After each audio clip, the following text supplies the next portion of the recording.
Hola amigos, la charla de hoy es con Esteban Freidin. Esteban es académico, investiga la psicología social y los dilemas de cooperación. Si querés saber cómo las expectativas sociales moldean nuestro comportamiento, si somos egoístas o altruistas por naturaleza, por qué decidimos cooperar o desviarnos, por qué nos gusta tanto el chisme, cómo las instituciones moldean nuestro comportamiento y mucho más, escuchá la charla, si te gusta suscríbete, nos vemos.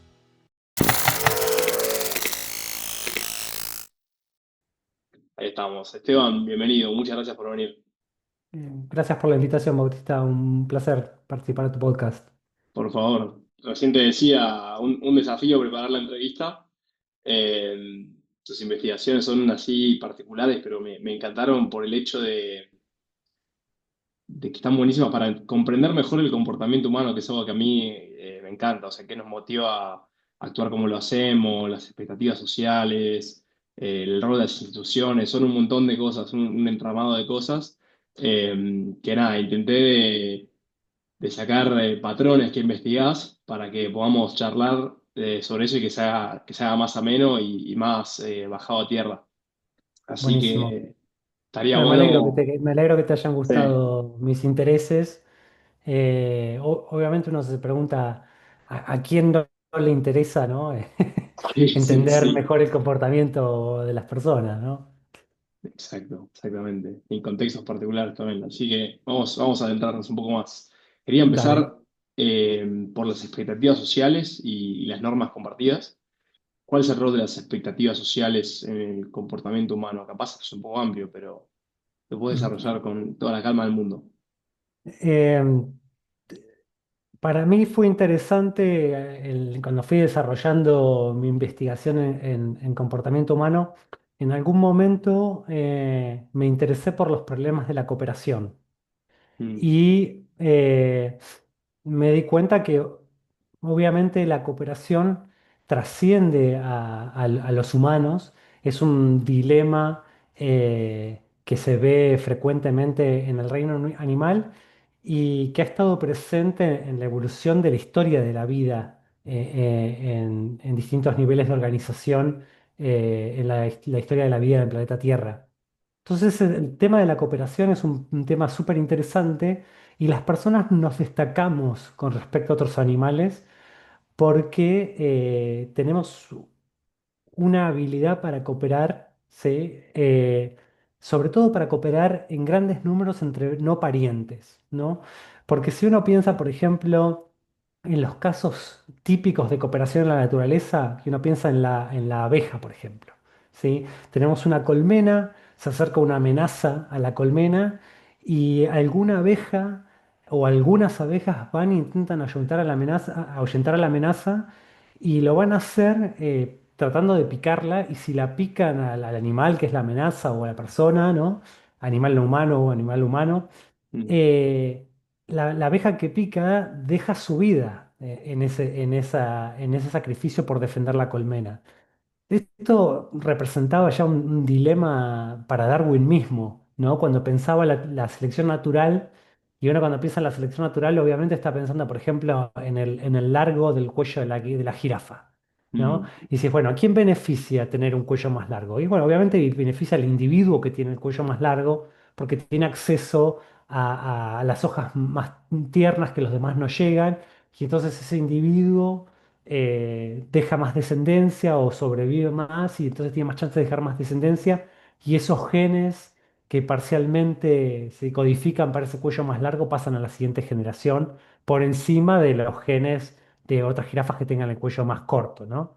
mm. Por decirlo así resumidamente. Sí, perfecto, Ahora, se entiende cuando perfecto. pensamos en el caso de la abeja, decimos, che, pero este comportamiento, el comportamiento altruista de me sacrifico por la colmena, ¿cómo pasa a la siguiente generación? Si en realidad la abeja que está teniendo el comportamiento se sacrifica, deja su vida, Porque ¿no? bueno, para la Eh, especie, ¿o no?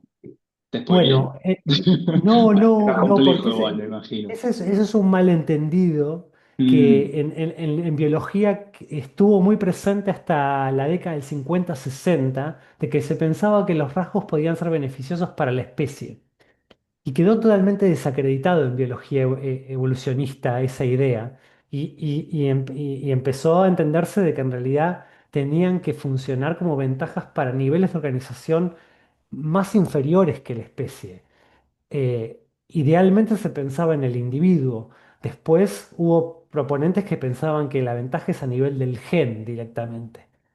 Hoy se habla de unidades de selección de multinivel, o sea que puede haber ventajas que benefician al grupo. No, todavía no se piensa en las ventajas a nivel de la especie. Eso está como desacreditado, ¿sí?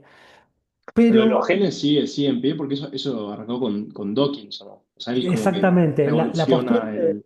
la postura de Dawkins sigue firme, ¿sí? Mm, Lo que pasa que no es el único nivel en el cual actúa la unidad de selección a nivel natural. Y entonces hoy en día se entiende de que en realidad también puede llegar a actuar a nivel de grupos, y más todavía cuando hablamos de las personas y hablamos de la evolución cultural, ¿no? claro, Y ahí vienen las normas. Pero cerrando el ejemplo de las abejas, una de las respuestas que dan los biólogos en la década de 1960, en especial Richard Hamilton, es el parentesco.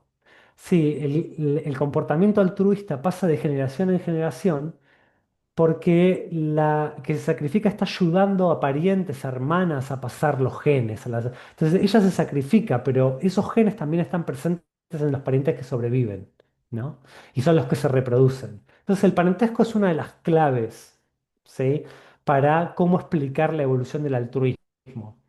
Pero nosotros las personas tenemos la característica de que cooperamos a gran escala entre no parientes, ¿no? Y eso es algo muy distintivo de los humanos que no se ve. O sea, no quiere decir que los primates no humanos no cooperen entre no parientes, pero la cooperación es de mucho más baja escala. ¿Sí? Nosotros podemos llegar a formar, por decirte en los peores de los casos, ejércitos de miles de personas con una misma meta, claramente de no parientes, que sí, sí, van y actúan cooperativamente complejísimo. ¿no?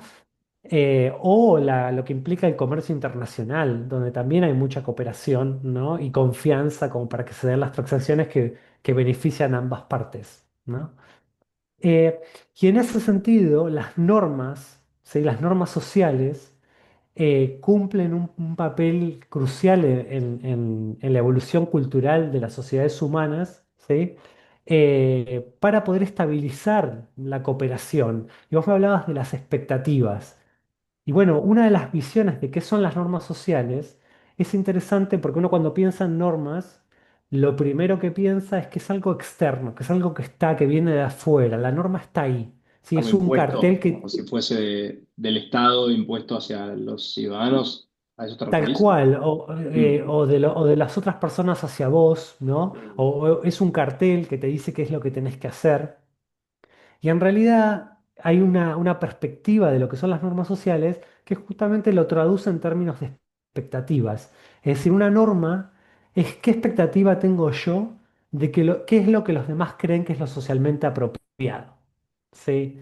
Entonces, en la medida, por eso ahí está interesante por poner la norma como una expectativa, porque te das cuenta de que un cartel en la calle que diga pare, no necesariamente funciona como una norma, porque para que funcione como una norma, los ciudadanos tienen que tener la expectativa, ¿sí? De que los demás lo van a cumplir y piensan que cumplirlo es lo socialmente apropiado. Si todos están acostumbrados a no darle bola al cartel, no hay una norma, aunque esté el cartel ahí. ¿No? Entonces ahí está la importancia de ver las normas como expectativas, ¿no? Como y esta expectativa que tiene dos componentes. Uno es la expectativa, se llama empírica, que es Mm. decir, qué es lo que yo creo que es el comportamiento común. Yo creo que es común que la gente pare ante el cartel, o creo que el comportamiento común, que es lo que yo veo cotidianamente, es que la gente ignore el cartel. Pero eso lo ¿Sí? haces mirando a tus alrededores y ves cómo se Vos, comporta el vos- resto de la gente. Tal cual, lo vas Bien, haciendo bien. así. Por eso está el dicho ese de que cuando los alemanes se cruzan de fronteras y pasan a Italia, se comportan como los italianos, y que los italianos cuando pasan la frontera y se pasan a Alemania se comportan como alemanes. Sí, pero Mm, ¿cómo? ¿Por qué si cada uno tenía ¿Cómo es que cambian la conducta, ¿no? Es como una visión simplificada, pero a grandes rasgos uno piensa que puede ser cierta. ¿Por mm. qué? Porque de repente empezás a ver las regularidades empíricas, ¿sí? Brevemente, ¿no? Que estás experimentando y entonces empezás a inferir qué es lo que está ocurriendo en ese entorno. Ah, mirá, la gente no le da bola a ese cartel. Sí, ah, mirá, está el semáforo, pero la gente pasa en rojo. Claro, O, ah, mirá, la gente le está dando bola al semáforo peatonal en Alemania. Que vos decís, bueno, nosotros por ahí no estamos muy acostumbrados, ¿no? Y entonces en realidad empezás a prestar atención a esas cosas y te empezás a acomodar tu conducta, porque vos tenés expectativas de que la gente se comporta de esa manera y también te empieza a generar la expectativa de que te pueden sancionar si no te comportas de esa manera. ¿Sí? Eventualmente vos vas actualizando tus creencias, tus expectativas, ¿sí? En función de lo que vas viviendo en ese entorno, ¿no? mm, Pero un poco las expectativas entonces vemos que están relacionadas con las normas sociales y las normas sociales sirven para estabilizar muchos de los dilemas de la cooperación, ¿no? Esta cuestión que decimos, bueno, efectivamente el tema de queremos vivir en un lugar limpio sin basura. Y bueno, generamos una norma que dice está mal tirar basura en la playa, ¿no? Vas a la playa y vos decís, bueno, es lindo tirarse en la arena y que no esté sucio, que no haya bombillas de plástico, vasos, latitas, ¿sí? Hay mm, tachos de basura. ¿Qué pasa? Si vos de repente vas a la playa y la ves llena de basura, vos te das idea, de que ¿sí? hay la bola. de que ahí la gente se está comportando de una determinada manera, ¿sí? Y eso afecta a tu comportamiento, afecta a tus expectativas y tus expectativas afectan tu comportamiento. Y ahí vemos cómo en realidad las normas, ¿sí? En parte son esas expectativas que vos construís a partir de ver el entorno, el comportamiento de los demás e indirectamente, si las consecuencias del comportamiento de los demás, porque por ahí vos no ves a los demás tirando basura, pero ves un lugar sucio, e Mm, inferís que la gente no está teniendo problema en tirar basura ahí, y que probablemente no vas a ser sancionado por tirar basura ahí, ¿no? Y obviamente el tema de tirar basura, uno lo puede concebir ahí como un dilema social, en el sentido de que estamos todos mejor si no tiramos basura, pero lo más fácil de individualmente, lo más egoísta, es que los demás no tiren basura y yo si tengo ganas la tiro. Total, mi sí. basura va a ser un pequeño granito de arena que no se va a notar. Y de paso no pago el costo de cooperar, ¿no? Entonces ahí está el dilema, ¿no? Si cada uno toma la decisión egoísta, terminamos en un lugar sucio. ¿Sí? Y todos en un lugar peor. Si todos cooperamos, terminamos en un lugar lindo, pero que hay que pagar un costo. Y entonces hay un dilema entre los intereses individuales y los grupales. Y las normas ayudan a estabilizar el equilibrio, a lograr el equilibrio superior, ¿no? Mm, Pero nosotros en nuestra sociedad, en el tipo de sociedades como las que vivimos, nos damos cuenta de que no es tan sencillo estabilizar son más laxas las eh, normas, acá somos más permisivos. tal cual, tal Sí. cual. Sí. Me interesa que charlemos de esto porque al ver tus investigaciones, me preguntaba si esto es un mecanismo puramente cultural, si se quiere, como yo voy a ser castigado porque el resto se comporta de esta manera, y si yo me desvío, voy a ser castigado, o si también quizás hay algún mecanismo biológico como evolutivo de ser rechazado por el grupo o vergüenza. Eso me llamaba un poco la atención. Mirá, como casi todo en el comportamiento humano, tenés Mm, las dos cosas e interrelazadas de una manera muchas veces por elucidar, ¿no? Por investigar y ahí está lo interesante de la investigación sobre estas áreas. Pero obviamente algunos aspectos que parecen tener un origen no cultural, que se ven universalmente, son estas cuestiones de, por ejemplo, las preferencias del favoritismo por el propio grupo.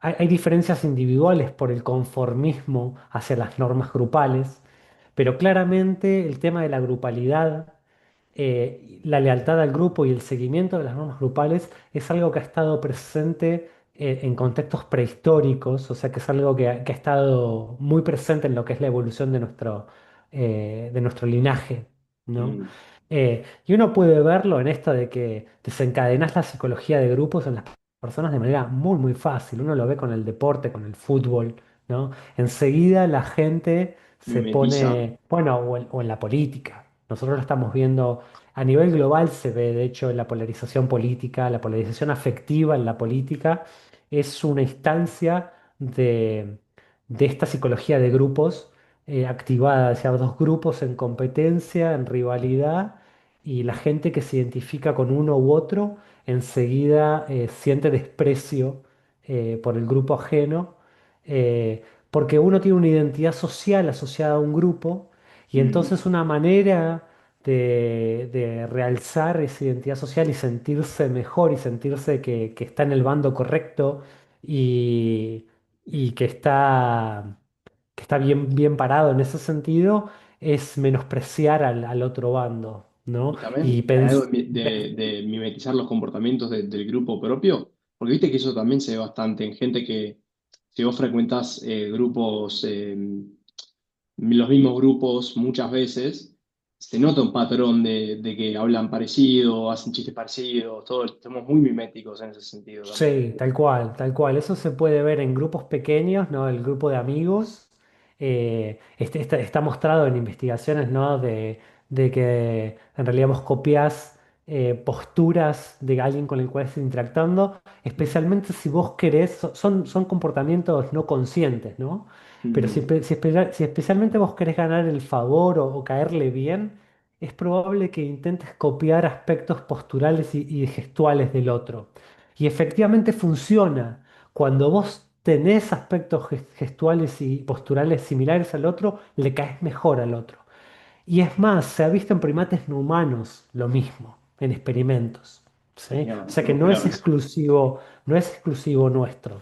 Lo han hecho, no me acuerdo los autores de la investigación, pero es un paper que recuerdo de Science, que Mm. directamente los investigadores tratan de imitar el comportamiento de los monos, creo que eran monos capuchinos, y después los monos tienen preferencia por ese investigador que los imitó. ¿Sí? O sea que en realidad no es exclusivo nuestro y parece que tiene que ver con esta cuestión de la grupalidad, de la coordinación, ¿sí? De la cooperación, ¿sí? Como que es un mecanismo que ayuda en ese sentido. Está como favorecido ese mecanismo. Tal cual, parece ser de que en realidad es un mecanismo que puede haber estado bajo presión de selección natural. Mm. Y volviendo un poco hacia atrás, ¿por qué, o sea, creo que encontraste vos sobre por qué ajustamos nuestro comportamiento conforme a las expectativas del resto? Bueno, hay distintas razones que Mm, pueden estar actuando. Por ejemplo, la expectativa empírica. ¿Qué pasa, de nuevo, si vas al ejemplo del italiano que se cruza la frontera y se va a Alemania, ¿no? Y vos decís, bueno, la gente está respetando el semáforo peatonal, ¿sí? ¿Qué debo hacer yo? Y bueno, una de las inferencias que podés hacer, ¿sí? Es que es el curso de acción que te conviene, que es el que mejor parado te deja, por distintas razones. O bien porque puede pasar de que en realidad capaz que los autos andan muy rápido ahí, entonces es riesgoso y la gente lo respeta por eso. O la otra cuestión es porque te pueden sancionar, te pueden aplicar algún tipo de sanción si vos no haces eso. Que la sanción puede ser alguien que te diga, che, que respetar las normas o que venga un policía y te quiera cobrar una multa. Parece mm. inverosímil desde la perspectiva de nuestras sociedades, pero yo estuve, recuerdo haber estado en Australia y podía pasar que si vos no respetabas un semáforo peatonal, te multaran.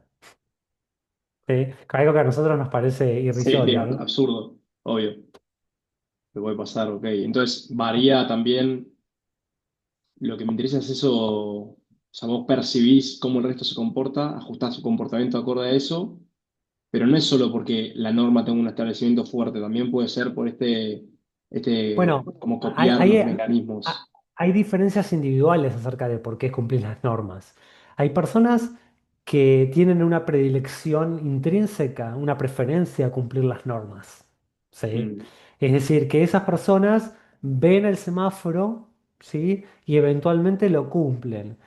Capaz que esas personas en nuestra sociedad eventualmente se frustran ante el incumplimiento de las normas de los demás y capaz que lo dejan de hacer eventualmente, porque eventualmente aprenden que no tiene sentido, ¿no? Pero claro. capaz que tienen una predilección por cumplir las normas.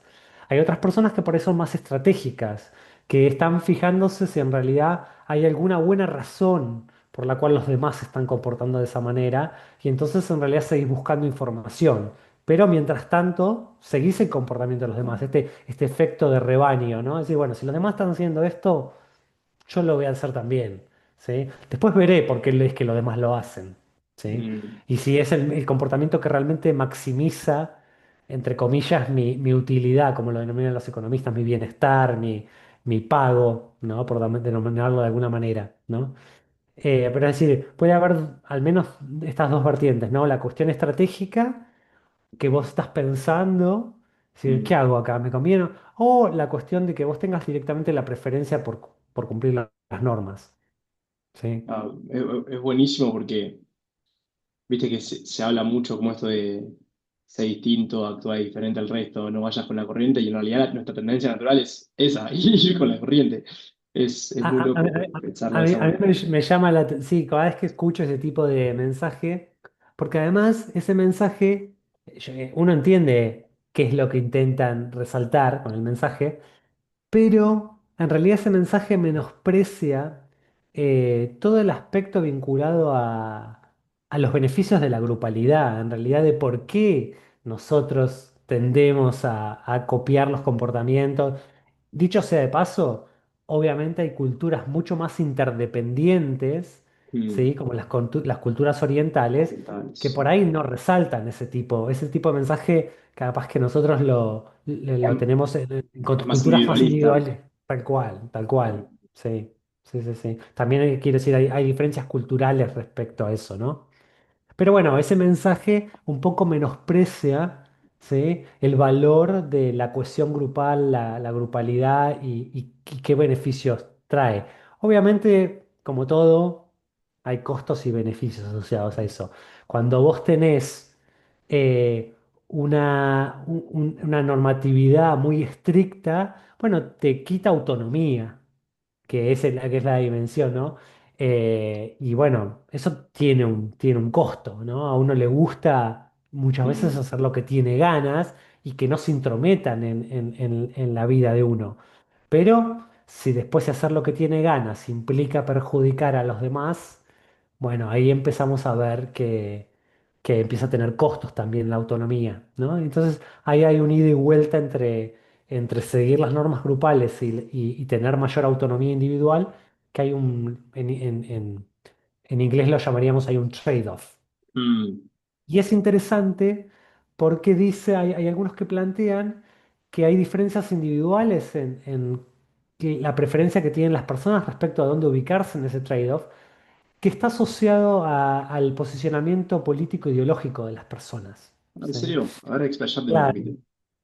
Que piensan como que hay personas, a ver, hay cierto consenso en la literatura de ciencia política y psicología política de que la ideología política se puede estructurar al menos, por lo menos necesita estructurarse en al menos dos dimensiones. O sea que no es nada más izquierda-derecha, ¿sí? Que es la medida simplificada que se suele tomar, sino que se piensa que hay un progresismo y un conservadurismo que ocurre a nivel social, ¿sí? Donde tenés los más tradicionalistas que piensan que te tenés que guiar por normas de la tradición grupal, ¿sí? Y justamente restringen la autonomía, ¿sí? Pensá, por ejemplo, en las personas O que sea, más dicen no, conservadores ahí estás claro, hablando. no al aborto, ¿no? Sí. Es un conservadurismo a nivel social. Y Mm, los más progresistas en esa dimensión dicen, no, autonomía, yo quiero autonomía. ¿Sí? No me vengas a decir qué es lo que tengo que hacer, ¿no? Ahí tenés una de las dimensiones. Y el otro es el progresismo y conservadurismo a nivel económico. A nivel económico, vos tenés los que dicen, no me pongas restricciones respecto a qué es lo que yo puedo hacer a nivel económico, y eso implica que no me vengas a poner restricciones respecto a cómo redistribuir los recursos a nivel social. Cada individuo toma sus decisiones y tiene que sufrir las consecuencias de las decisiones que toma y punto. Y ahí el otro espectro, que nosotros lo tenemos asociado más al progresismo, pero en este lado como que funciona al revés, es dicen, no, che, pará, eh, tenemos que redistribuir más, no todos mm, tienen igualdad de oportunidad, no todos tienen las mismas oportunidades, Entonces en realidad no puede basarse nada más en lo que cada uno logra con sus decisiones, porque como no partimos del mismo punto, hay algunos que necesariamente terminan más que otros, ¿sí? Sí, Entonces redistribuyamos, mayor igualdad. Entonces tenés los que dicen no, competencia libre, ¿sí? Y eso da lugar a jerarquías, los que tienen más y los que tienen menos, y sí, están obvio. totalmente de acuerdo con que eso sea así, y les parece que es una organización justa de la sociedad, y los otros dicen no, una Mm. organización justa, dado que no hay igualdad de oportunidades, es que repartamos, ¿sí? Y ahí tenés la otra dimensión, ¿no? De la ideología política. Ahí tenés un mecanismo biológico también, porque hay como investigaciones que asocian ciertos caracteres como de la ideología que presenta la persona y, por ejemplo, por decir un ejemplo, una vez entrevisté a un neurocientífico, a Pedro Beckenstein, y él me hablaba de cómo encontraron en algunas investigaciones que las personas más liberales tenían como menos estrés al experimentar cosas nuevas, por ejemplo, y los más conservadores tenían un mayor estrés. Y como que Hay hay mayor una... activación de la amígdala, Eso, ¿no? eso me pareció muy loco esas cosas, tipo las diferencias incluso biológicas están asociadas a estas ideologías que tiene cada uno. Es Y muy loco bueno, vos eso. fíjate que esta dimensión del conservadurismo a nivel social, el tradicionalismo, o sea, seguir las normas del grupo, o sea, lo veníamos vinculando con con la evolución de la cooperación. O sea, nosotros los humanos del Homo sapiens somos una especie social, Mm, siempre fuimos una especie social, ¿sí? Y la cooperación, el dilema de la cooperación ha estado en el núcleo, ¿viste? De nuestra evolución. Y la grupalidad, si la competencia entre grupos ha sido central para justamente yo lo que te hablaba de la psicología de grupos y su ligación con la biología, viene justamente porque ha sido un problema recurrente en nuestra evolución el tema de que vos perteneces a un grupo, ¿sí? Y tu éxito biológico, tu fitness biológico, está muy atado al éxito de ese grupo. Si ese grupo viene otro y lo aniquila, ¿sí? Tu fitness biológico ya está, se terminó. O si vos quedas excluido de ese grupo, probablemente te cueste sobrevivir. O sea que está muy atado, ¿sí? Cómo vos te ligás al grupo, ¿sí? Y la competencia de tu grupo con otros grupos, ¿sí? Que puede ser una competencia más directa o más indirecta, ¿sí? Es decir, que la conformidad a las normas del grupo y el nivel de cohesión grupal ha sido una variable importante en la evolución de nuestra especie. Y hay algunos autores que plantean que efectivamente las diferencias individuales en respecto a esta dimensión ideológica tiene que ver con este trade-off que puede haber a nivel de, bueno, yo sigo más las normas del grupo, gano en probablemente en lealtad, en los beneficios que me puede brindar el grupo, pero estoy reduciendo en mi capacidad, mi autonomía, en mi capacidad de innovar y aprender por mis propios medios y hacer las cosas que yo eventualmente puedo ver que son ventajosas, ¿no? mm. Entonces, si vos seguís ciegamente las normas del grupo, estás perdiendo ciertas oportunidades, ¿no? Entonces hay un trade-off ahí entre ser autónomo y completamente guiarte por las normas del grupo. Entonces, lo que dicen estos autores es, bueno, esas diferencias individuales en distintos momentos o en distintos contextos, a veces es más ventajoso estar en un extremo o en el otro. Y eso puede haber mantenido cierto polimorfismo que hoy nosotros lo mapeamos como diferencias ideológicas, ¿sí? Que pueden aparecer todavía como diferencias ideológicas en las personas, ¿no?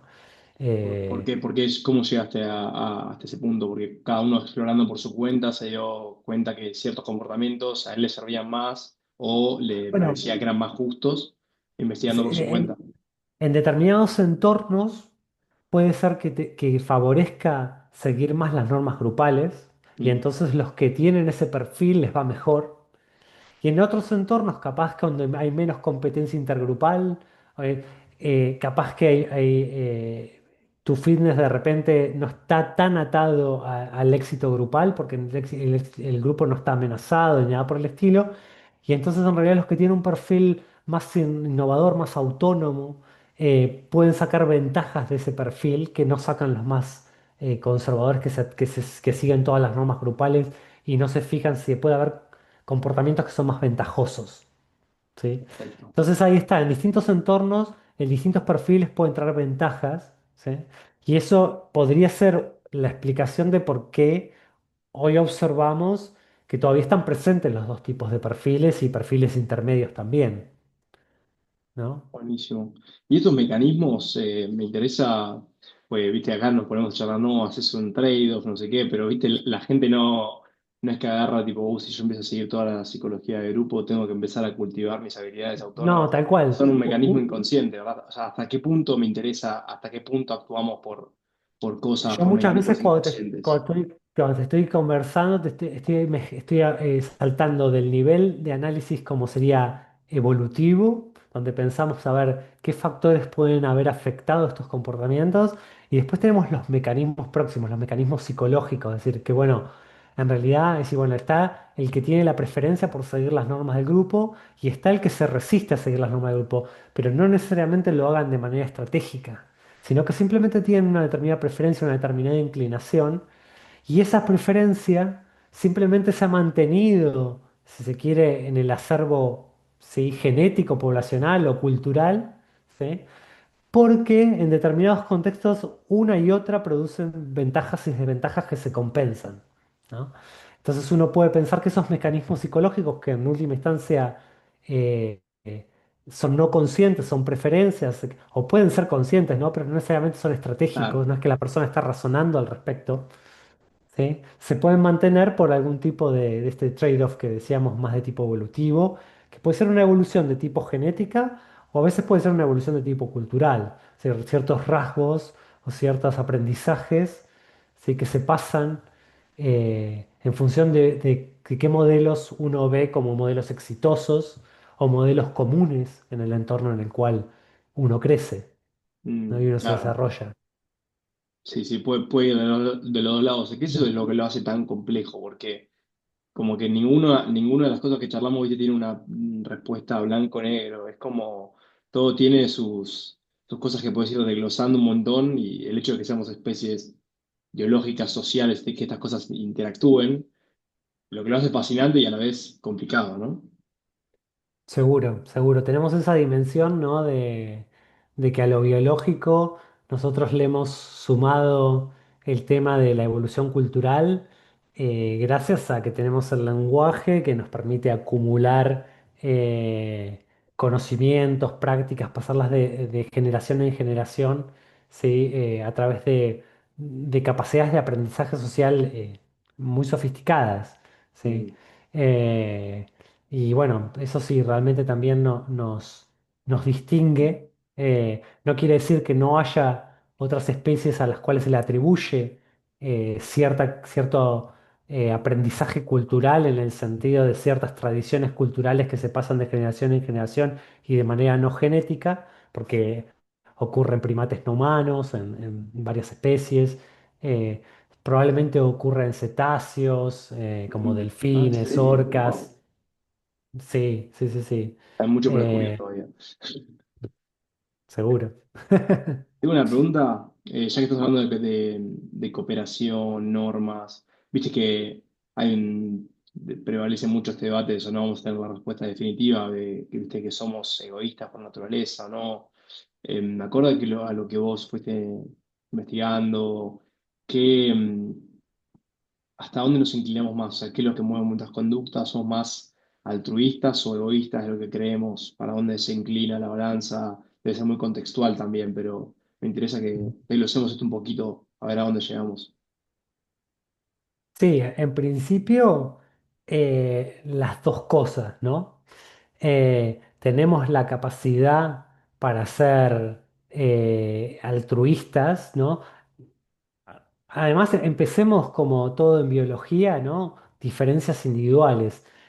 Son distribuciones, ¿no? Para cualquier rasgo uno tiene una distribución del rasgo, ¿no? Entonces, en esa distribución hay variación, ¿no? Mm, Entonces, en realidad, obviamente hay personas más egoístas, hay personas más altruistas.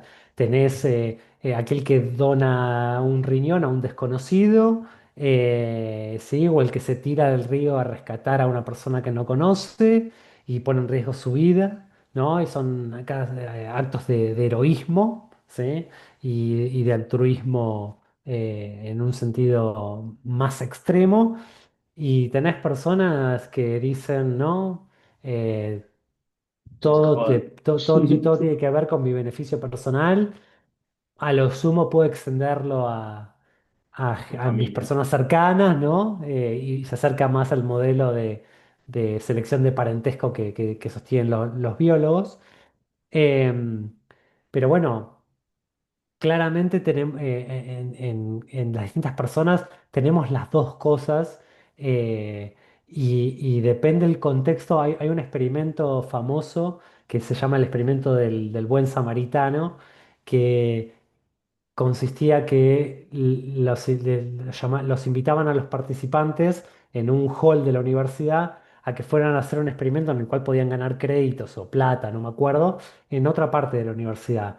Y los investigadores habían puesto en el camino una persona tirada como en un estado en el cual parecía que necesitaba ayuda. ¿Sí? Mm, Y la pregunta era, que incluso, no sé si no era una escuela de teología o algo así, que estaba ligado a lo religioso. Eh, y, y la pregunta era, ¿las personas se paran o no se paran a ayudar a esta persona en el camino? ¿Y qué encuentran los investigadores? Que la variable que más afecta si se paraban o no era una variable del tratamiento experimental que ellos implementaban, que era que les decían a las personas en el hall donde las invitaban que fueran rápido o que se tomaran su tiempo porque el experimento empezaba ya no empezaba con urgencia. o sea, Si algunos le le dijeron que decían que empezaba rápido y a otros que si no. les, claro, si le decían, che, apurate, que le empieza ya, las personas no le daban bola a la persona que parecía necesitar ayuda, ¿sí? Y si le decían que se tomaron su tiempo, entonces en realidad esas personas eran más probable que se pararan y ayudaran. Y al parecer, yo según lo que recuerdo de los resultados, la religiosidad de las personas no predecía si se iban a parar o no a ayudar, ¿no? Que era uno de esos resultados. Pero bueno. Lo que veían es que una variable contextual, como ese tratamiento, era una de las variables que tenía el mayor efecto sobre la conducta de altruismo en este caso, ¿sí? De ayudar a un prójimo, ¿no? Será porque terminaba afectando más a la persona, o sea, decía, si yo llevo tarde el experimento, me voy a perjudicar más a mí mismo de lo que yo quiero ayudar a este Y, tipo que está tirado en el piso. es difícil saber Y, exactamente, pero ¿no? algo por ahí debe andar, Algo por ahí, supongo. pues, es decir, que uno directamente tiene una meta, se le activa una meta, si uno lo piensa a nivel cognitivo. Y en realidad, bueno, estás pensando en esa meta y eso te vuelve negligente a otros aspectos del entorno, probablemente. Sí, Mm, entonces en realidad, bueno, estoy yendo para allá y hay distintas cosas que voy viendo y bueno, pero estoy enfocado en esto, tengo que ir rápido. Ya está. Y hago claro, eso. perfecto. Entonces, privilegio esa meta, ese interés egoísta. Después, en los experimentos de cooperación es interesante también lo que ocurre. Por ejemplo, son dilemas sociales en los cuales las personas vos le das dinero, ¿sí? En grupos, ¿no? Trabajan en grupos. Generalmente los haces participar a través de una terminal de una compu. O sea que en Mm, realidad no están cara a cara con los demás. Pero están interactuando online, ¿no? Y lo haces interactuar con la gente del mismo grupo en rondas repetidas. Y tienen que decir si la plata que les dio el experimentador, ¿sí? Que es plata que después van a cobrar, digamos, en efectivo, ¿no? O sea, que están tomando decisiones por consecuencias reales, ¿sí? Esa es la metodología estándar en el campo de la economía experimental y en la economía del comportamiento. Entonces, a estas personas vos les das plata y le decís, bueno, vos podés poner la plata en el fondo grupal. Esa plata que va en el fondo grupal se multiplica por un factor de eficiencia, o sea que aumenta, mm. pero después se divide entre los miembros del grupo de manera igualitaria, independientemente si pusiste o no. ¿Sí? Vos hiciste algo así parecido, ¿no? Vino un experimento que Sí, sí, tengo. sí, sí, Sí, sí. tenemos varios experimentos de esa onda, ¿no? Donde vos generás un dilema social. ¿Por qué? Es como el dilema del prisionero que te conté antes, ¿no? Que decíamos, el tema del cumplimiento de normas. Coopero me Dice, desvío. si todos ponemos la plata en el fondo común, porque imagínate que somos cuatro en el grupo, ¿sí? Yo le doy, imagínate que le doy 10.000 pesos a cada uno, ¿sí? Para Mm, empezar. Y el factor de eficiencia es 2.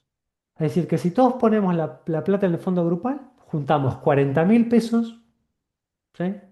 Lo multiplicamos por 2, tenemos 80.000, y lo dividimos por 4. O sea que cada uno termina con 20.000. Mm. Sí, bueno, joya. Claro, tengo el Empecé doble. con 10.000 y termino con 20.000 gracias a la cooperación. Buenísimo. ¿Cuál es la trampa ahí? Que a mí lo que me conviene hacer es que los demás pongan, ¿sí? Que los demás no tiren basura al piso, que los demás pongan sus 10.000 pesos en el fondo grupal, yo me quedo los 10.000 pesos para mí, se juntan 30.000 en el pozo grupal de los tres otros que pusieron, se multiplica por 2, 60.000, dividido 4 me tocan 15. Mm. Entonces yo termino con 15 del fondo grupal más los 10 que ya tenía, terminé con 25, no con 20, es como si hubiese cooperado. ¿Eh? Y entonces ahí está el dilema. Bueno, vos a la gente le haces cooperar, le haces jugar ese juego en rondas repetidas, o sea que en cada ronda le volvés a dar plata, ¿sí? Y al final de cada ronda le das feedback acerca de qué es lo que hicieron sus compañeros de grupo, ¿sí? Vos le decís, él ¿Y se qué es lo- desvió, él cooperó y así sucesivamente. Vos le decís, cada uno le mostrás lo que puso en el fondo grupal cada uno, Mm. ¿sí? Al final de cada ronda. ¿Qué es lo que encontrás? La gente empieza queriendo cooperar en niveles intermedios. Y ahí vos ves esta cuestión de decir, "Bueno, ¿qué somos, egoístas o somos cooperativos altruistas?" ¿Sí? Y vos ves que la gente tiende a querer cooperar. Tenemos cierta predisposición a querer cooperar, ¿sí? A ver si grupalmente nos puede ir mejor. Pero vos jugás este juego en rondas repetidas y la cooperación tiende a irse para abajo. Ah. ¿Por qué? ¿Qué te Contame. parece?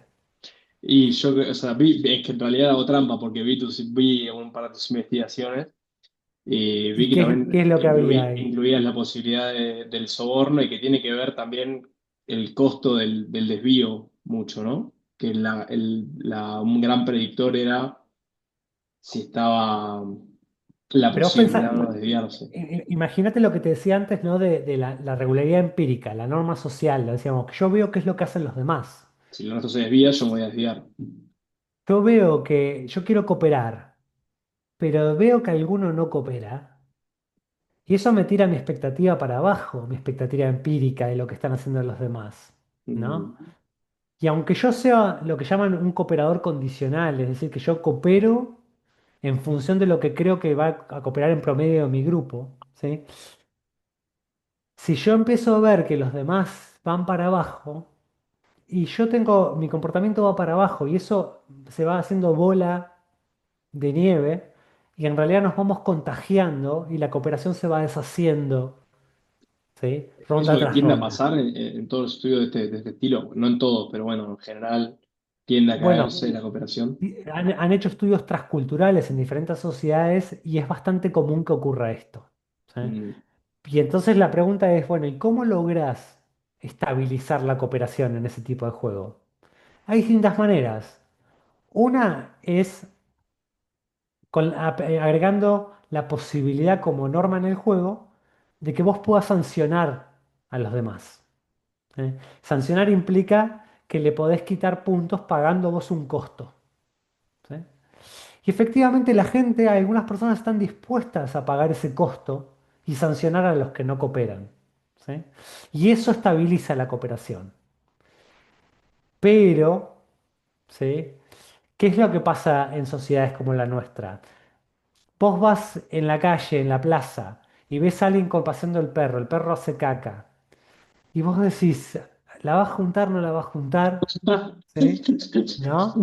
Sí, Y si sí. no la junta, vos decís, ¿qué hago? ¿Le digo o no le digo? ¿Sí? ¿Y qué empezás a pensar? Ahí, ¿qué entra en juego? Sí, me dan ganas de decirle. Pero a la vez me ¿Sí? quiero ir a mi Me- casa, no me quiero meter en este me- quilombo. ¿Qué quilombo?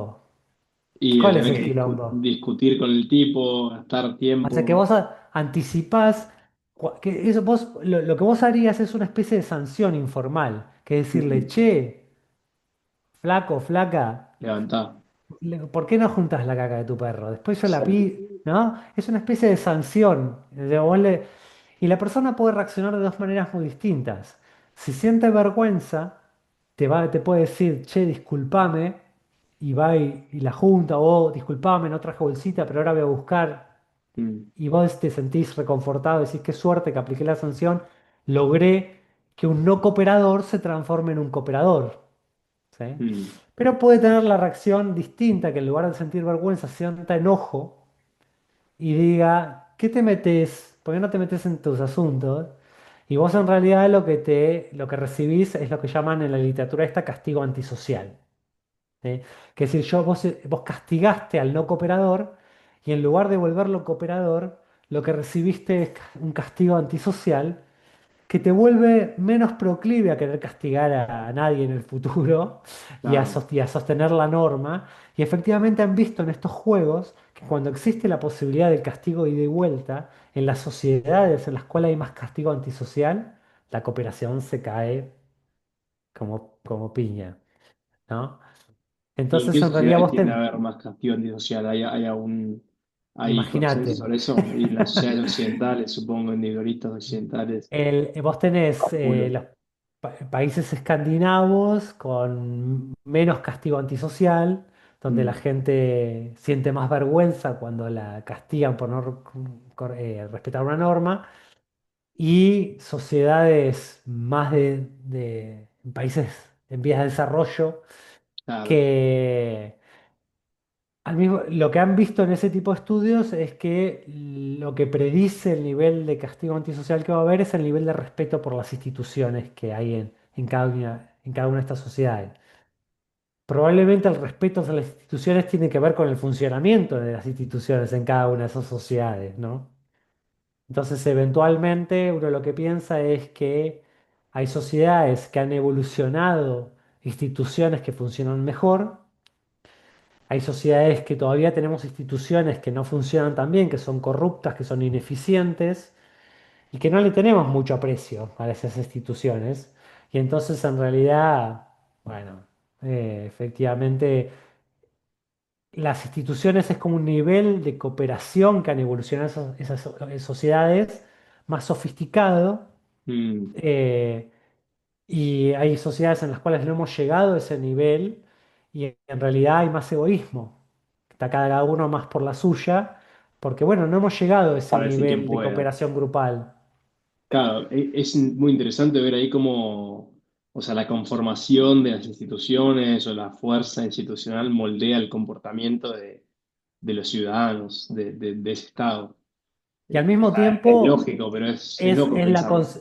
es la consecuencia histórica de un proceso de evolución cultural, ¿no? La pregunta del millón es, bueno, ¿y qué es lo que determina que las sociedades hayan hecho un recorrido histórico por el cual lograron ese tipo de instituciones más eficientes, menos corruptas, ¿no? Esa es la pregunta, viste, que todo el mundo... hay unos premios Nobel de economía, yo no me acuerdo si son del año pasado o del anterior, Acemoglu y Robinson son dos de esos premios Nobel, que escribieron un libro que vendría a ser como el equivalente del de Me Adam suena lo que me Smith. decís. ¿Cuál libro Bueno, era? ellos tienen un libro que publicaron a mediados de la década pasada, en el cual intentan dar cuenta de por qué hay ciertas sociedades que evolucionaron, lo que ellos llaman instituciones extractivas, Mm, ¿sí? Que en realidad van y le extraen a la población, le chupan recursos y no la utilizan para el crecimiento social, y instituciones más, yo no me acuerdo si las llaman inclusivas, que son instituciones en las cuales producen un retorno más favorable para la sociedad en la cual están. Bueno, ellos distinguen como que hay estos dos grandes tipos de instituciones, pero a la hora de explicar por qué hay sociedades que terminaron con estas instituciones o estas otras, a mi entender, no llegan a dar una respuesta muy satisfactoria porque terminan diciendo que depende de contingencias históricas. Si, por ejemplo, ellos dicen, bueno, las revoluciones mm. pueden ser un momento en el cual una sociedad puede mutar de instituciones extractivas a instituciones más inclusivas, Tiene que ser un punto de pero quiebre. pero no necesariamente, porque hay un montón de ejemplos históricos de sociedades que pasan por revoluciones, no, la primavera árabe, porque es el último ejemplo que tenemos, en las cuales en realidad no hay un cambio de este estilo. Digamos, hay cierta expectativa de que en realidad puede haber un cambio y después en realidad no hay un cambio. En realidad después los actores que dentro de esa sociedad aparecen nuevos actores que se reacomodan las instituciones que ya estaban funcionando y todo Nuevos vuelve a funcionar patrones. como funcionaba antes. Mm. Sí, hubo un momento de expectativa de que acá las cosas pueden ir para mejor y después por ahí no se materializa.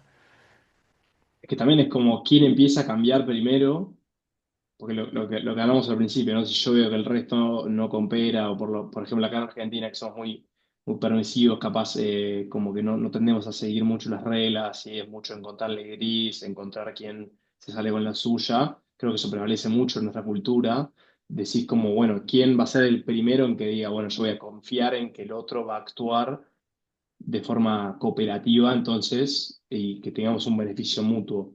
Y eso creo que es con la evidencia más que nada, ¿no? O sea, vos tenés que llegar Mm. a ver, alguien se tiene que animar primero, a eso voy.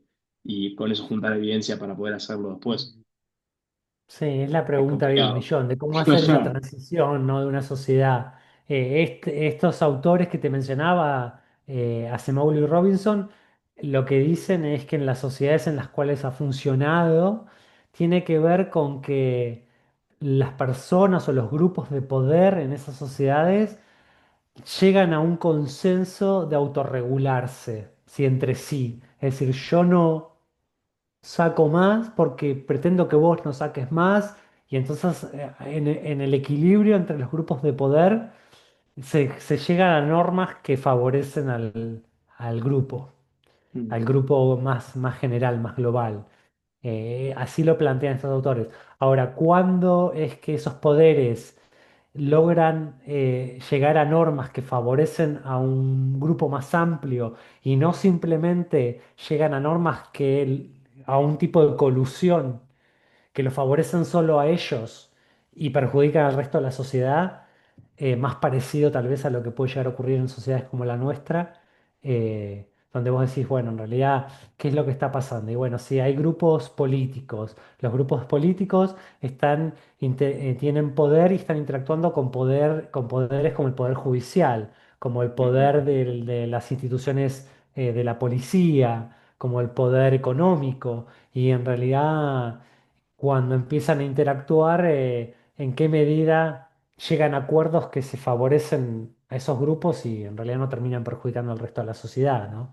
Eh, Más Un allá de que después mecanismo en los discursos complejo debe ser. y en las narrativas te cuentan una historia, ¿no? Nosotros vamos digamos, todos piensan y te construyen una narrativa ideológica, ¿sí? Que te dicen, bueno, en realidad nosotros creemos que este es el mejor camino para el bien social y te cuentan una narrativa. Y después, de acuerdo a tu posicionamiento ideológico, a vos te gusta más una narrativa que la otra, ¿sí? Te puede gustar más la narrativa de la justicia social o te puede gustar más la narrativa de la libertad económica hace al progreso económico de la nación y eso derrama y entonces cada uno se cree el cuento ideológico, pero después tal vez esos grupos de poder después hacen lo que los beneficia de manera más limitada y más egoísta y no necesariamente lo que es mejor para el país. Yo vi que tenías algunas investigaciones también que metías un componente de corrupción. ¿Y qué es lo que encontraste con respecto a la corrupción, a la mitigación de la corrupción o sea, y cómo afecta la corrupción al que cooperen los ciudadanos, serían el sujeto del estudio? Bueno, nosotros las investigaciones que he hecho generalmente han sido estudios de laboratorio, ¿sí? Mm. Eh, Básicamente lo que hemos visto en estudios de laboratorio es que las personas que hemos puesto a jugar así juegos económicos, em, cuando vos podés coordinarte con otro para ganar más plata, ¿sí? Perjudicando a un tercero, o sea, haciéndole perder plata a un tercero, incluso ese tercero en nuestros experimentos ha sido alguna fundación con fines ambientalistas, por ejemplo, es decir, alguien al que a nosotros le íbamos a donar plata Lo que hemos visto es que en realidad si yo te digo que la mayoría elige el curso de acción que perjudica a esta organización, es más probable que vos también lo hagas. ¿Sí? Es decir, que si vos estás dispuesto a coordinarte ofreciendo un pago privado a otra persona para que te haga un favor que a vos te hace ganar más plata, una especie de ofrecimiento y aceptación de sobornos, ¿no? Si que eso perjudica a terceros, vos estás más dispuesto a hacer eso si vos ves que los demás también lo hacen, ¿no? Que Mm. es el clásico ejemplo que uno ve acá en Argentina. Si todos sabemos que la corrupción está mal, es decir, la norma prescriptiva es que la corrupción está mal, pero la norma descriptiva es que, bueno, vos vas al restaurante y te dicen, bueno, si pagás en efectivo, te hago un Sí, descuento. descuento. Sí, o te quieren Y, poner y una vo- y multa vos, y hay que vos sabés cuáles premiarlo, son. premiar. Vos sabés cuáles son las implicancias de eso. Y Sí, significa que el tipo obvio. no está pagando impuestos y esos impuestos, bueno, no van a la bolsa común de cosas con las que se usan los impuestos, ¿no? Entonces vos sabés cuáles son las implicancias, pero de repente en ese momento te hacen esa oferta y te favorece desde el punto de vista egoísta. Favorece a Si vos, vos lo decís, favorece a él, en claro, estás haciendo un detrimenta trato. el Estado, digamos, las instituciones, Claro, tal pero cual, el Estado que somos todos, ¿no? Esa famosa frase, ¿no? Entonces, en exacto. realidad lo que vemos es eso, que en realidad cuando vos ves efectivamente que es común ese comportamiento, eso te contagia, ¿sí? Eso O te sea, dirías que contagia. ese es el mayor predictor del comportamiento, o sea, observar el ambiente y ver cómo se comporta el resto de las personas a tu alrededor. Y es un gran predictor. Lo que pasa es que después eso como que tira la pregunta para atrás y decir, bueno, y entonces, ¿y qué determina que la mayoría se esté comportando de esta manera? ¿No? Que eso es otra pregunta. Porque eso es, ahí está lo que ¿Y qué tiene me la, podés la decir cier- al respecto de eso? ¿Te mato? Y hay distintas cosas que se puede pensar, ¿no? Una es el liderazgo, que un Mm, poco hemos charlado con esto, ¿no? Efectivamente, si vos los líderes que manejan, eh, digamos, son sospechados de corrupción y vos ves que efectivamente tienen comportamiento. Por ejemplo, hay un ejemplo de cómo Singapur salió de la corrupción a través de un líder político que lo que hizo es tolerancia cero a la corrupción, lo cual involucró que terminaran presos amigos de él, ¿no? ¿Qué vos decís que si eso vos lo traes al contexto local y decís, bueno, encuentran que la le meto hermana de preso a todos. Milei, encuentran que la hermana de Milei Sí, está sí. sospechada y eso inmediatamente no se traduce a que Milei sí, es corrupto. Mm, Si hay una investigación, la encuentran culpable y termina presa, ¿sí? O hay una investigación independiente, seria, y que sea creíble, que pueda determinar si es culpable o no, eso le puede terminar dando credibilidad a mi ley, ¿sí? mm. Pero en realidad si no hacen nada y no habla al respecto y no dice nada, y el mensaje que está dando el líder, ¿no? No es Sí, muy no tiene que contagioso la para el gente lado, coopere, digamos, o claro, que no vaya a contagia, no contagia la para el lado anticorrupción. de la moral y de la no corrupción. Entonces, claro, cuando el liderazgo se muestra ese tipo de comportamiento y eh, yo creo que hay mucha gente que se ha sentido defraudada por ese tipo por lo que ocurrió, más allá que después las elecciones también le mostraron apoyo, pero también porque en realidad tenemos un miedo a la inestabilidad económica en este país que me parece que también es un gran explicativo de lo que ocurrió probablemente en las elecciones pasadas. Sí, puede ser. Y estos findings, digamos, son entre culturas, no hay mucha variación en cuanto a la aceptación de los comportamientos, la mimetización. Eso es bastante transcultural, ¿no? Sí, somos una especie que tenemos este mecanismo de conformidad al comportamiento grupal. De nuevo, hay diferencias individuales y hay lugares que son más estrictos que otros, ¿no? Entonces, en realidad, eh, yo participé ahora en una investigación transcultural sobre normas sociales La que vi con tremenda, la de Nature, sí, tremenda. la de Communications and Psychology. Mm, Eh, y lo que terminan mostrando, lo que terminamos viendo en esa juntada de datos masiva, creo que participaron como 25.000 personas, como en 90 países sí, lo distintos. vi, increíble. Respondieron a un estudio online.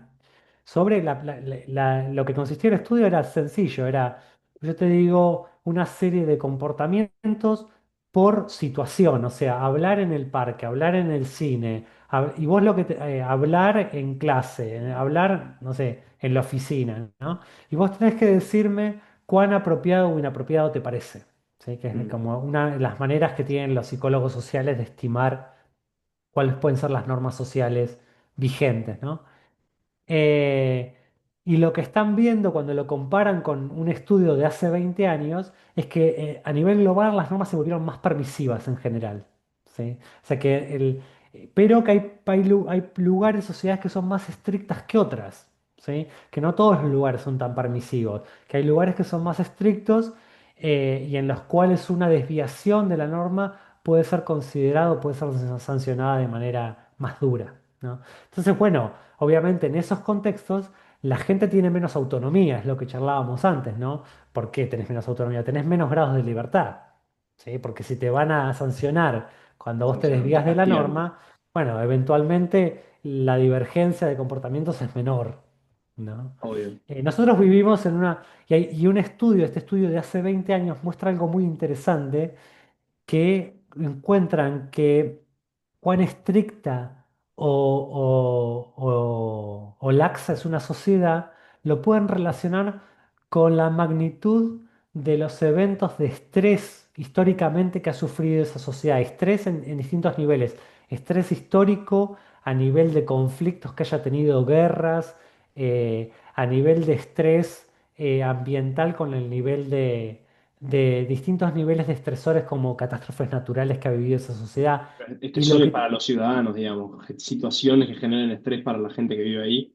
¿Eso que predecía? exactamente, predice que una sociedad se vuelva más estricta a nivel normativo, ¿sí? Claro, Lo cual nos da a entender que nosotros vivimos en una sociedad que históricamente no ha tenido, ¿sí? tantos estreses. Pues, Grandes, o sea, de acuerdo a esta perspectiva, ¿no? tiene Que sentido tenemos un si lo nivel ves de... igual. Las sociedades que fueron, ponele, no sé, en Hungría, sociedad igual es un país independiente hace no mucho, pero la sociedad en sí ves como la gente, viste, seria, todas las normas estrictas, los pibes fueron castigados por los rusos, boludo, fueron conquistados 1000 veces, o sea, guerra pura, qué loco, no había escuchado nunca No, eso, pero tiene obviamente sentido, también, ya se ve, también uno tiene que pensar que estos factores predictores explican cierta parte de la varianza en la laxitud y cuán estrictas son las normas en cada sociedad.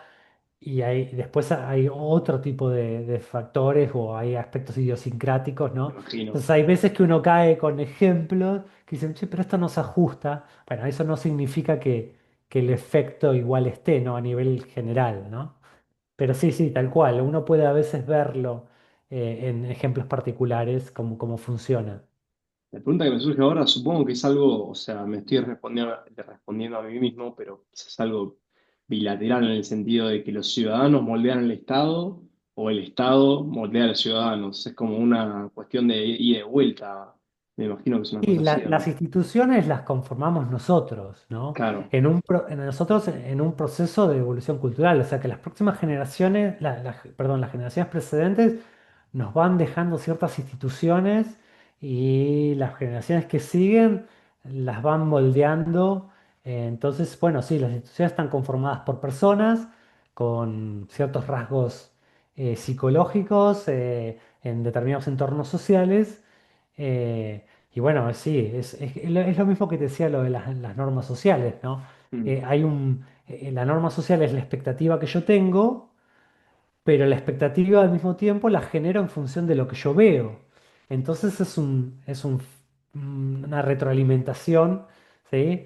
De lo que yo veo me afecta a mi expectativa y mi expectativa me afecta a mi comportamiento y mi comportamiento es lo que ven los demás y entonces mi comportamiento afecta a las expectativas que tienen los demás, ¿sí? Mm. Entonces mi comportamiento que está moldeado por el comportamiento de los demás también está afectando el comportamiento de los demás, ¿no? Es el loop Es de un loop. retroalimentación Tal constante. cual, tal cual, ¿no? Pero Tremendo. es interesante de que hay un aspecto de ese loop que tiene que ver con pensar las normas, no como aspectos externos, sino como que tienen un componente interno que es fundamental. Esto que te decía, el cartel de pare no tiene fuerza normativa si yo no tengo la expectativa de que los demás lo cumplen, Que ¿sí? depende a la vez de qué tan duro es desviarse que lo establecen las Es instituciones. decir, ¿cuál es una de las maneras que tenés para que la gente empiece a cumplir el cartel de pare? Es que, bueno, que te apliquen sanciones si no lo cumplís. Entonces ahí rápidamente las personas, que, por ejemplo, hay normas que cambian drásticamente, como fue el tema de no fumar en espacios cerrados. ¿Sí? Mm, Y si uno piensa, ¿cómo es que cambió esa norma de manera tan rápida? Mis viejos me contaban, yo no llegué a vivirlo, de que en realidad yo soy de Bahía Blanca, viajaban a Buenos Aires en micro y la gente, o en el avión, y la gente fumaba. Había una parte del avión que era para fumadores, es irrisorio, ¿no? Y sí, la sin gente en pensarlo un hoy en micro día, de larga distancia, que estabas 8 horas, 9 horas adentro del micro, se podía fumar. me mato. ¿Sí? Hoy parece una locura, parece una cosa como de... Y en realidad esa norma cambió porque de repente dijeron, bueno, no se puede, y si llega a pasar, sancionamos a la empresa, sancionamos al bar, sancionamos al restaurante. Entonces los dueños Costos de esos lugares visibles. dijeron, los dueños tenían incentivos por, che, no se puede, vamos a hacer cumplir la norma, porque, y después esa norma rápidamente, como produce un equilibrio superior, después todo en realidad Está cayendo termina, aceptado. termina estableciéndose, sí, ganamos todos. Claro, lo complicado es ¿Sí? la transición. La transición, ¿cómo haces la transición? ¿Cómo? Pero bueno, una de las maneras es a través de sanciones. Instituciones fuertes. Sí, sí, sí, es la verdad. Otra manera a nivel de grupos más pequeños es a través de la reputación. Es decir, si yo coopero, yo gano en reputación, después me van a elegir como miembro de grupos, me van a invitar a participar entonces voy a sacar ventaja, ¿sí? Al mostrar mi disposición cooperativa, me van a elegir para participar ¿sí? de estas empresas que me van a traer beneficios individuales, ¿no? Que si yo me muestro muy egoísta, muy poco colaborador, bueno, entonces en realidad probablemente no me elijan tanto Mm, entonces una manera es la reputación también puede funcionar. En Mercado Libre funciona mucho la reputación, ¿no? Si va a decir, bueno, ¿cómo confío en este vendedor? Ah, mira, acá me dicen que tiene claro. eh, Sí, 4,5 entonces de, el de aval reputación. de otras personas. Es como cuando Otras te presentan a un amigo y un amigo de un amigo y decís, ah, bueno, este es amigo de mi amigo, entonces seguramente es buena onda, ¿viste? Sí, Como que haces sí. ese atajo, esa Y heurística. más que eso, más que amigo de amigo, es cuando te dicen, che, mirá, esta persona este es ahí te tiran información. Mm. Porque a veces no es suficiente que sea amigo de amigo para, No, sí, para yo tengo saber amigos de amigos que... que no me caen bien, no quiero, o sea, obviamente, no digo como un ejemplo así. Pero el tema de la información social, estamos muy tuneados. Hay estudios que muestran que la información social capta nuestra atención mucho más que la información no social. ¿Qué vendría a ¿Sí? ser la información social? Cuando te hablan el chisme, cuando te están hablando de los demás. ¿Sí? ¿Y Y eso si por te qué hablan de los es? demás, y porque en realidad estamos... No para darte información relevante, digamos. Claro, lo que pasa que obviamente, yo pienso que también los programas de chimentos funcionan por eso, porque es como es algo que ha sido funcional en un contexto prehistórico, que hoy en televisión te hablan sobre todo cuando te hablan negativamente, llama más la atención todavía, capta más nuestra atención. Te están hablando de tal vedette o tal personaje y a vos te capta la atención.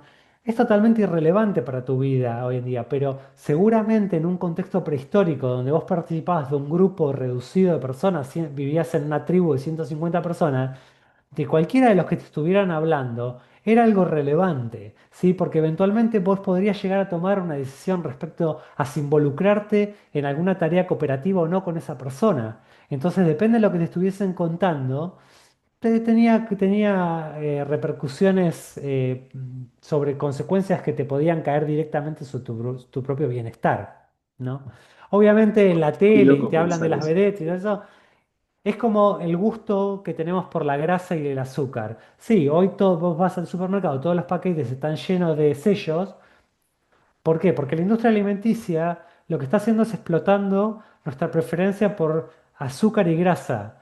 Y claramente esa preferencia ya no es funcional en el entorno actual. Pero ha sido tan importante en nuestro entorno prehistórico, ¿sí? Mm. Que todavía tenemos la preferencia esa por la grasa y el azúcar y la sal. ¿Sí? Es muy Que loco hoy en pensar eso. día vos lo consumís en exceso y te hace mal. ¿Sí? Y lo mismo el programa de Rial, ¿no? Los chimentos esos no te aportan nada a tu vida, no te sirven de nada, pero captan tu atención. Tenemos mecanismos y no conscientes que te hacen que algunas personas Mm. le den bola y te resulte atractivo y probablemente te desencadene algún tipo de secreción de dopamina, por el cual te parece que hay algo ahí que es reforzante, prestar Importante. la atención y importante desde esa perspectiva. O sea que por eso nos gusta tanto el chisme, mirá. O sea, si Real estaba en épocas prehistóricas, seguramente No, hubiera sido un es buen por lo que guía. empezamos, es por el tema de lo central de la cooperación en los humanos. Ha sido tan importante, ¿sí? La cooperación, con quién cooperás, con quién, es decir, elegís cooperar y con quién no. Mm. ¿Eh? Sí, si Que reciben este tipo de información del información, resto, vos capaz de decir, bueno, este tipo es malo, no vamos a cooperar con él. Y si vos te perdías esa información, era crucial para tu supervivencia, quizás. imagínate en la facu con quién haces el trabajo grupal, Sí, sí, o si tenés una empresa con quién establecer algún tipo de alianza. Sí, puede ser una decisión estratégica fundamental, si te va a obvio, ir bien o te va a ir mal, ¿no? obvio.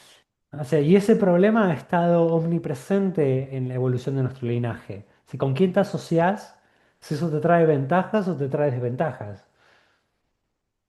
Tremendo pensar en estas cosas, ¿eh? Tremendo. La verdad que a mí todo la rama de la psicología evolucionista está buenísimo para explicarlo, los comportamientos y para entendernos más, ¿viste? Y todo lo que estudias vos, por eso quería charlar, la verdad que todas estas cosas me vuelan la cabeza. Estoy recién ondando, ¿viste? Ahí en la superficie, pues es un campo gigante, pero vale la pena ondar más todavía. Tirá que seguimos. Apolo. No, no, Seguimos Dios. pensando, porque son ideas en desarrollo, son Sí, sí, sí. sugerencias, hay muchas de estas cosas que pueden aparecer como hipótesis en la literatura que, Pues sí, no hay que consenso al respecto. Es que es muy complicado también. Es como, no, yo hablé con un psicólogo evolucionista sobre las emociones y sobre por qué tenemos emociones acá en el podcast. Y hablaba de cómo la psicología evolucionista es como hacer ingeniería reversa, decía él. Me pareció, está bueno el vos concepto. fíjate, incluso en el campo de las emociones, hay ciertas áreas de falta de consenso. O sea, los psicólogos evolucionistas que lo piensan de manera modularmente, que piensan en el enojo y qué función cumple, en la vergüenza y qué función cumple, y piensan como emociones universalmente presentes justamente porque resuelven problemas recurrentes que hubo en nuestra historia como especie. Y hay otro grupo de psicólogos que son más constructivistas sociales, que dicen, no, no es tan fácil decir que el enojo es el enojo, sino que en realidad son etiquetas que socialmente le ponemos, ¿sí? A estados corporales Mm, un poco indefinidos, dicen, ¿no? Y que nosotros decimos, bueno, el enojo es esto y lo llamamos enojo y nos parece que el enojo es algo particular y en realidad eh, por ahí no es tan así y el enojo comparte un montón de estados con otras emociones y justamente estos son como los más dimensionalistas que dicen, "Mira, las emociones tienen valencia, positiva, negativa, tienen intensidad y después en realidad le ponemos etiqueta. A esto le llamamos enojo, a esto le llamamos alegría, pero no, digamos que ponen en duda de que haya universalidad en respecto a cómo es el enojo acá y cómo es el enojo en otra parte del mundo. Eh, ¿Vos yo qué me opinás? inclino, yo me inclino más por la visión de los psicólogos evolucionistas en términos de que me parece que digamos, seguramente los dos bandos tienen una cuota de Es que verdad seguro, si no, sobre, no estaría todos los no diferentes estaría campos de el disenso, investigación. ¿no? Pero te voy a contar Sí. un estudio que hizo Daniel, que ya que hablamos de esto, él hizo un estudio sobre Daniel, ¿quién? Daniel Smisser, se llama él, Ah, es ujú. psicólogo evolucionista. Y investiga la vergüenza, la ira, un estudio sobre la vergüenza entre diferentes países, India, Israel, Estados Unidos, y no sé dónde más. Eran, o sea, países con culturas muy diferentes, ¿viste? Y agarraban, por ejemplo, 20 acciones y les decían a los sujetos, che, si vos hicieras esta acción en frente de gente, ¿qué tanta vergüenza sentirías? Del 1 al 10, puntuámela. Y después agarraban a las otras personas, digamos, y decían, si vos ves a alguien haciendo esta acción, ¿qué Sí. tanta vergüenza, qué tanta vergüenza ajena te daría? Puntuámela del 1 al 10. Y vieron que había una correlación muy fuerte positiva entre las dos Vaya. cosas, entre la vergüenza que expresaban las audiencias, digamos, y la vergüenza que sentía el sujeto que hacía la acción entre todos los diferentes países. Entonces planteaba esta cuestión de la vergüenza como componente universal. Ujú. Muy Bueno, interesante. mismo del estudio este de normas que hablábamos antes, este estudio transcultural, una de las principales conclusiones que se saca es que hay un nivel de comunalidad en la apreciación de qué es apropiado e inapropiado a lo largo y ancho de las culturas mundiales, que es asombroso. ¿Sí? No quiere decir que no hay diferencias, pero hay mucha más diferencia entre situaciones y entre comportamientos respecto a cuán inapropiado es que entre sociedades. O sea, hay un nivel de consenso respecto a cuán inapropiado es un determinado comportamiento que, sí, que te da a entender de que, bueno, hay algunos mecanismos de Hay algo ahí. apreciación Sí, que parecen universales. buenísimo. Esteban, creo que ya quien lo escuche ya lo cargamos de información. Yo también me cargué de información. Así que muchísimas gracias por haber venido, tenido esta charla. Me encantó ahondar en estos temas, siempre está muy bueno. Así que gracias por tu tiempo. Gracias, Bautista, por invitarme. La verdad que a mí me encanta charlar sobre estos temas, así que me voy contento con la conversación. Bueno, muchas gracias, Esteban. Dale, Un abrazo grande. un abrazo, Bautista. Seguimos en contacto. Chao, chao.